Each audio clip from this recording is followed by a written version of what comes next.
Bem-vindos ao debate. Olá a todos! Imagine o seguinte cenário. Alguém invade a sua casa e incendeia ela, de propósito. O que seria a verdadeira justiça nesse caso? Nossa, essa é uma pergunta pesada para começar. É, né? Mas pensa comigo, seria o juiz ordenar que a casa dessa pessoa também fosse queimada até as cinzas? Tipo, para que ela sinta exatamente a mesma dor que você sentiu? Bom, ou a justiça seria deixar essa pessoa vagar sozinha no frio lá fora, como uma consequência natural de ter destruído o único abrigo disponível, sabe? Enquanto você reconstrói o seu lar. Exato. E é uma daquelas perguntas que revelam muito sobre como a gente enxerga a ordem moral do universo. Com certeza. Nós tendemos a querer a primeira opção quando estamos machucados, mas a segunda parece filosoficamente mais limpa, não acha? E é exatamente essa tensão que nos atinge em cheio quando abrimos textos antigos, especificamente a segunda carta de Paulo aos Tessalonicenses, no capítulo 1. Um texto bem complexo, por sinal. Escrito por Paulo, Silvano e Timóteo no primeiro século. E antes de avançarmos, vale mencionar que algumas das nossas análises de hoje fazem referência direta ao material com copyright 2001 a 2026, professor José Márcio Lacerda, todos os direitos reservados. E esse material nos ajuda a mergulhar no conceito do justo juízo de Deus. Especialmente diante de uma comunidade que estava sofrendo uma perseguição real e bem cruel na época. Isso. Então a questão central que vai guiar a nossa discussão é bem clara. Esse justo juízo que o texto descreve é fundamentalmente um sistema de punição retributiva, ou seja, pagar o mal com o mal, ou seria um processo muito mais orgânico de vindicação e separação. Para deixar claro de onde eu parto nesta discussão, eu defendo que o texto constrói um modelo claro de justiça retributiva, onde Deus pune ativamente os perseguidores com um sofrimento equivalente ao que causaram. Certo. E eu vou apresentar a perspectiva contrária. Eu argumento que o texto foca na justiça vindicatória e restaurativa. O sofrimento refina a fé, e a punição final é a consequência natural de se separar da glória divina. Vamos direto ao material, então. Se a gente olhar para os versículos 6 a 8 desse primeiro capítulo, a linguagem não poderia ser mais explícita. É uma linguagem bem forte mesmo. Sim, e francamente mais transacional. Eles escrevem que é justo diante de Deus que dê em paga a tribulação aos que vos atribulam. O texto define a justiça por meio de uma troca exata, sabe? A famosa lei de talião, né? Exatamente. A balança está desequilibrada porque a igreja está sofrendo nas mãos de opressores. Como Deus conserta isso? Ele dá em paga a mesma tribulação. Bom, eu chego nisso por um caminho diferente. Será que a justiça de Deus está apenas espelhando o comportamento humano falho de revidar na mesma moeda? Não é um revide falho. É o restabelecimento de uma ordem moral. A justiça aqui exige que o universo não deixe o mal impune. Mas você não acha que isso reduz a justiça divina a uma matemática punitiva? Olha, a balança é equilibrada por meio de um castigo literal e ativo.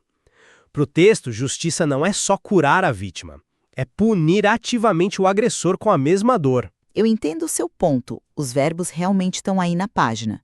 Mas se recuarmos apenas um pouco para os versículos 4 e 5, esse paradigma retributivo começa a ruir? Ruir? Como assim? O texto diz que a própria perseguição que eles estão suportando agora é prova clara do justo juízo de Deus.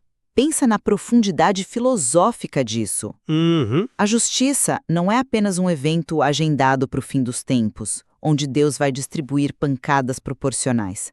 É um processo que já está ocorrendo no presente, e com um objetivo claro de torná-los dignos do reino. Espera aí.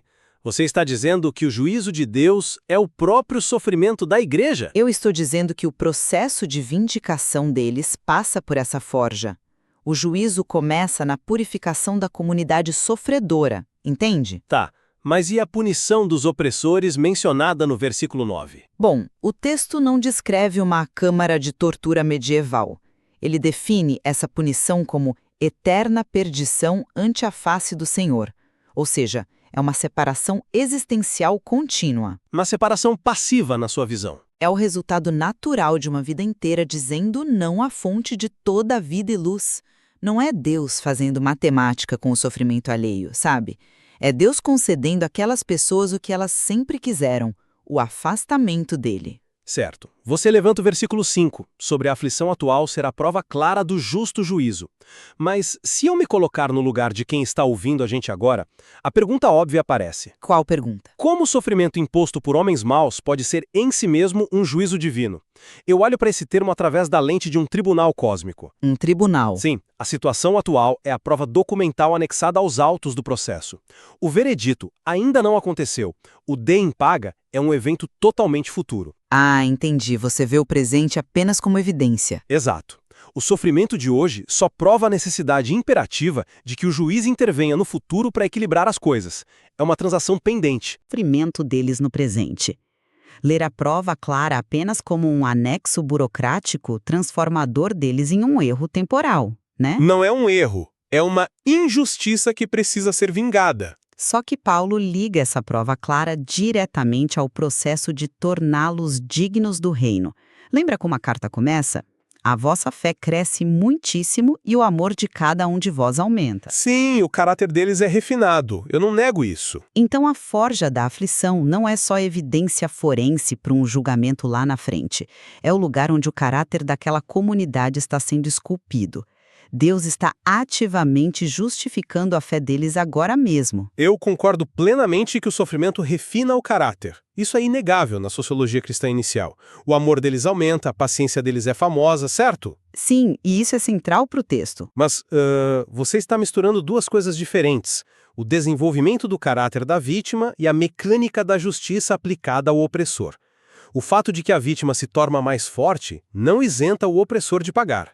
Não isenta, mas muda a natureza de como essa conta é paga. Eu vejo porque você pensa assim, mas deixa eu te dar uma perspectiva diferente sobre o versículo 6. É por isso que ele é o fulcro de tudo.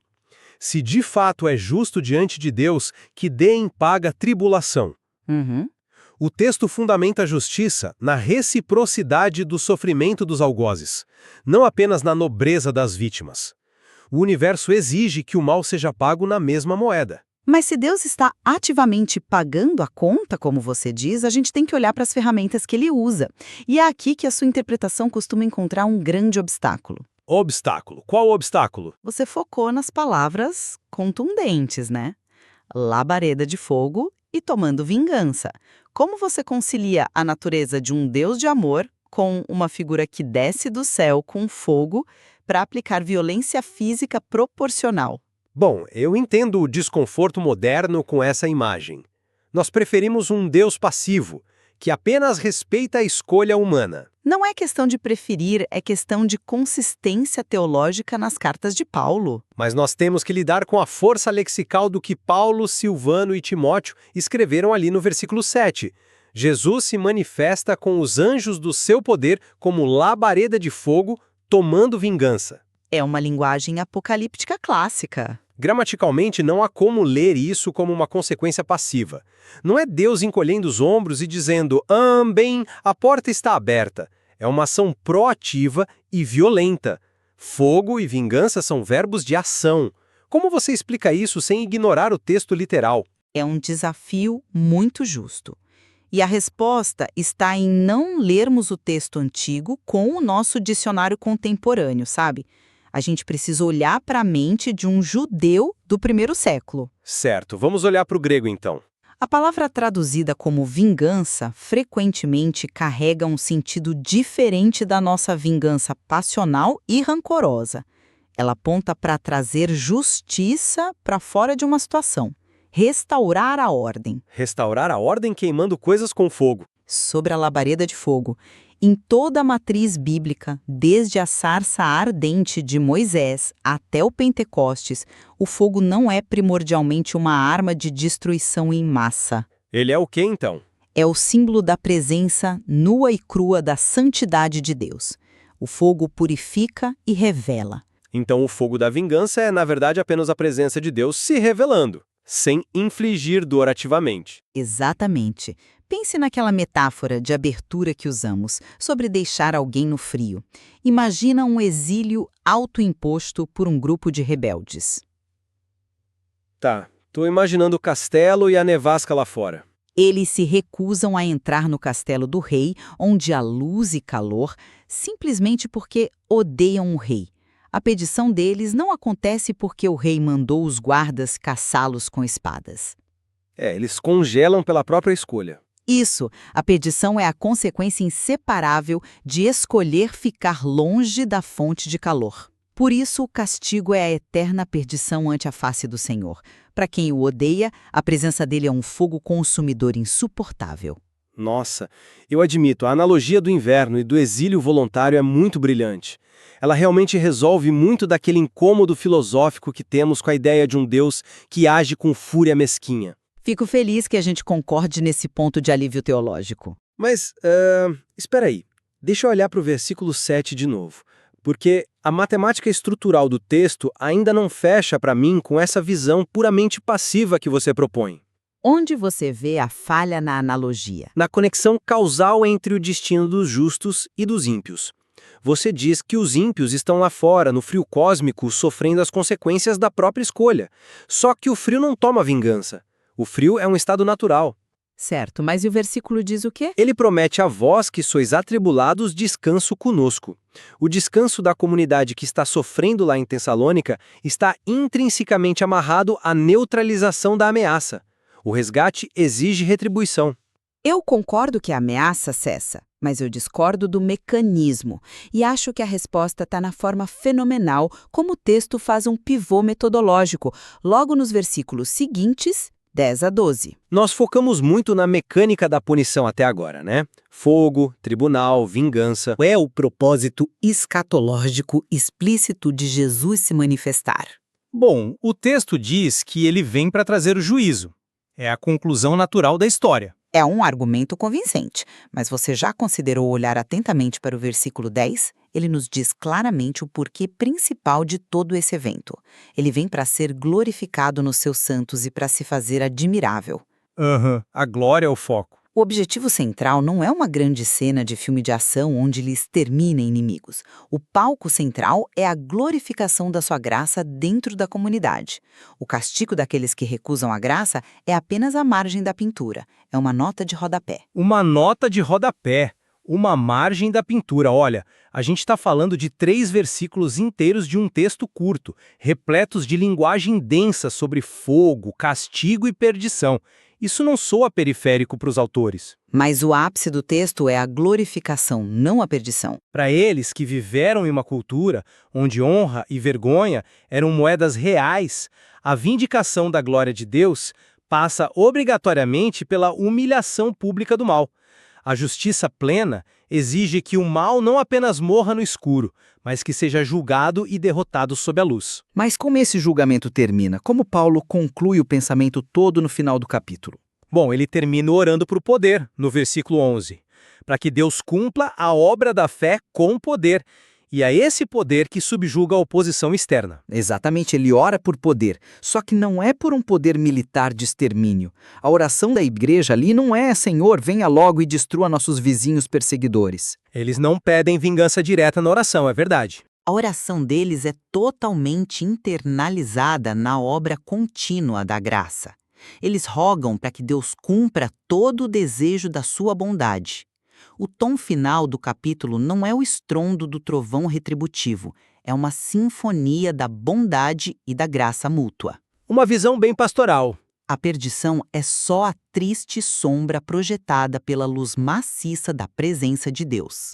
Quando a luz brilha muito forte, as sombras se aprofundam. O motor da história para Paulo aqui é a graça e não a vingança. Eu admito que você pinta um quadro onde a teologia flui com uma beleza pastoral admirável. E nós sabemos que o eixo da pregação paulina é realmente a graça. Sim, isso é inegável em todas as cartas dele. Mas nossa responsabilidade na nossa discussão de hoje é iluminar as tensões difíceis sem arredondar as arestas afiadas do texto. Então deixa eu tentar sintetizar como a minha visão se mantém firme após os seus pontos. Claro, vá em frente. Do meu ponto de vista, Não se pode transformar os verbos duros de ação em metáforas passivas, sem correr o risco de higienizar o texto para o nosso próprio conforto. A promessa aos Tessalonicenses era a garantia irredutível de que Deus é um juiz implacável da impunidade. Você acha que eles precisavam dessa força retributiva para aguentar a perseguição? Sem dúvida. O conforto reside na certeza de que ele dará, sim, em paga a tribulação aos agressores. O castigo não é só alguém se perdendo no escuro. É uma intervenção definitiva, onde a dor infligida é devolvida na mesma medida. Entendo perfeitamente a sua leitura.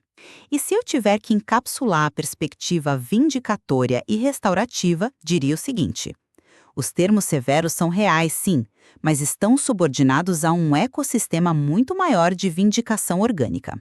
Um ecossistema de separação natural, como você chamou. Isso. Reduzir a justiça de Deus a uma matemática de dor por dor é não entender a natureza do mal, que se autodestrói. O juízo já está em operação hoje. As aflições presentes provam o valor da comunidade e os preparam para herdar o reino, culminando no triunfo da graça e da bondade. E você sabe de uma coisa? Depois de expor essas duas estruturas, mesmo com a nossa discordância central sobre a mecânica dessa justiça, a gente acaba convergindo em um fundamento muito profundo. Você diz sobre o impacto literário desse texto no primeiro século, o fato de que a dor ganha um propósito real? Exatamente. Pense em uma comunidade cristã na Macedônia do primeiro século, hostilizados pelo império, sabe, traídos por vizinhos. Para eles enfrentar isso sem respostas seria desesperador. Esse texto forneceu uma âncora existencial formidável. Independentemente de qual lente teológica a gente use hoje, né? Sim. Foi uma garantia de que as lágrimas deles não caiam em um chão cego.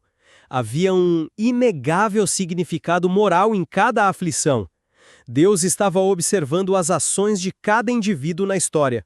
E isso é uma mudança de paradigma genial para o mundo antigo. Normalmente, o sofrimento era visto como um sinal automático de que os deuses estavam zangados com você. Verdade, a dor era vista como fraqueza moral ou maldição. Mas Paulo subverte isso totalmente. A dor deles não era a ausência de Deus. Paradoxalmente, a perseguição se tornou a evidência de que Deus estava trabalhando neles. Isso devolve uma dignidade indescritível ao ser humano que sofre. É fascinante ver como encontramos essa interseção rica, né? A forma como o texto consegue amalgamar descrições severas de chamas de fogo e perdição na mesma respiração em que oferece orações ternas por bondade e graça transbordante. Essa complexidade irrestrita que faz com que esse texto sobreviva por 2 milênios e ainda gere tantas reflexões intelectuais rigorosas. Com certeza absoluta. E é por isso que é tão fundamental permitirmos que diferentes perspectivas se choquem em contrapágina. As tensões inerentes provocam um pensamento ainda mais agudo na gente. E esse é o nosso papel aqui. Nossa esperança é que você que está nos ouvindo seja provocado a refletir. Como de costume, nós não encerramos batendo o martelo para coroar um vencedor. E não vamos fazer isso hoje. Não mesmo. A autoridade da conclusão repousa sobre você. Se essa discussão mexeu com alguma certeza sua, faça o teste. Abra a segunda carta aos Tessalonicenses, capítulo 1. Leia as palavras com seus próprios olhos. Preste muito atenção à forma como os verbos fluem, sabe? Observe onde o texto coloca o peso da ação de Deus e onde ele coloca as escolhas humanas. Talvez a verdade mais profunda esteja exatamente na tensão desconfortável entre o fogo da vingança e a luz da glória. E na próxima vez que você pensar na ideia de justiça divina e aquela imagem clichê da balança da retaliação vier à mente, pause e pergunte: o que a balança de Deus realmente usa como medida de justiça contra o mal? O peso de uma retaliação equivalente ou o peso insuportável de sua própria glória, da qual o mal não tem como escapar? Muito obrigado por participarem conosco dessa exploração. Continuem questionando. Até nossa próxima discussão.